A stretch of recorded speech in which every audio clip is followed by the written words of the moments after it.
दोस्तन, स्वागत है आपका शॉर्ट स्टोरीज बाय अभिजीत में। सूरज अस्त हो रहा था और जंगल के भीतर से आती अजीब सी आवाज़ों ने सन्नाटे को और गहरा कर दिया था। एक छोटी सी कुटिया में एक तपस्वी बैठे थे, जिनकी आंखों में अशांति और चेहरे पर गहराई थी। वह तपस्वी कोई साधारण व्यक्ति नहीं थे, वे मारीच थे। वही मारीच जिसने एक समय असुरों की सेना में अपनी शक्ति का लोहा मनवाया था, परंतु अब वह राम के डर से छिपकर तपस्वी का जीवन जी रहा था। लेकिन उनकी यह शांति स्थायी नहीं थी।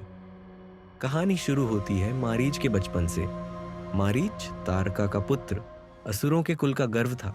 बचपन से ही उसने अपने बल और मायावी शक्तियों से देवताओं को परेशान करना शुरू कर दिया था।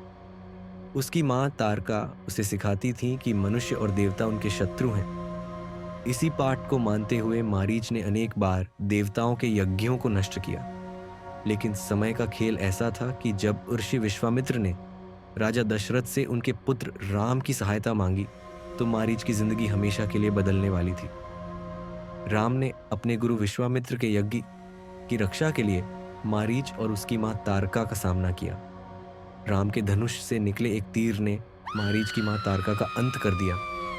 मारीच ने भी राम पर आक्रमण किया, लेकिन जैसे ही राम ने अपना दूसरा तीर साधा, मारीच को अपनी पराजय का एहसास हुआ। मारीच का अंत नहीं हुआ, लेकिन राम का वह तीर उसे समुद्र के पार ले गया।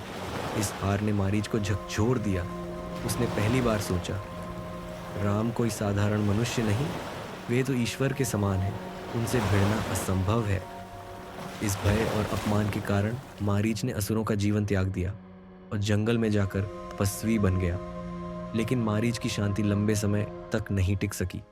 रावण, उसका मामा और लंका का राजा, अपनी बहन शूर्पणखा के अपमान और बदले की आग में जल रहा था। उसने सीता हरण की योजना बनाई और इसमें मारीच की मायावी शक्तियों का उपयोग करना चाहा। मारीच ने रावण को समझाने की बहुत कोशिश की। उसने कहा, राम कोई साधारण राजा नहीं है, वे धर्म के प्रतीक हैं। उनसे शत्रुता मोल लेना विनाश को आमंत्रित करना है। लेकिन रावण ने मारीच को धमकी दी, अगर तू मेरी सहायता नहीं करेगा तो मैं तुझे स्वयं मार दूंगा। मारीच ने जान लिया कि उसके पास कोई विकल्प नहीं है। उसने सोने का मृग बनने की योजना में भाग लेने का निर्णय लिया। लेकिन इस बार मारीच ने इसे एक नए दृष्टिकोण से देखा। उसने सोचा, राम के हाथों मरना मेरे लिए मोक्ष का मार्ग होगा। मैं असुर होते हुए भी इस जीवन से छुटकारा पा सकूंगा। मारीच ने सोने का मृग बनकर पंचवटी में प्रवेश किया। उसकी सुंदरता ने माता सीता का ध्यान खींचा।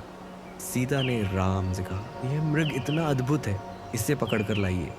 मारीच की मायावी शक्तियों ने अपना काम किया। राम मृग के पीछे दौड़े और अंततः मारीच को अपने तीर से मार गिराया। मारीच के अंतिम शब्द थे, राम, तुम्हारे हाथों मृत्यु पाकर मैं धन्य हुआ। मैं अपने सभी पापों से मुक्त हुआ। Please like, share and subscribe our channel.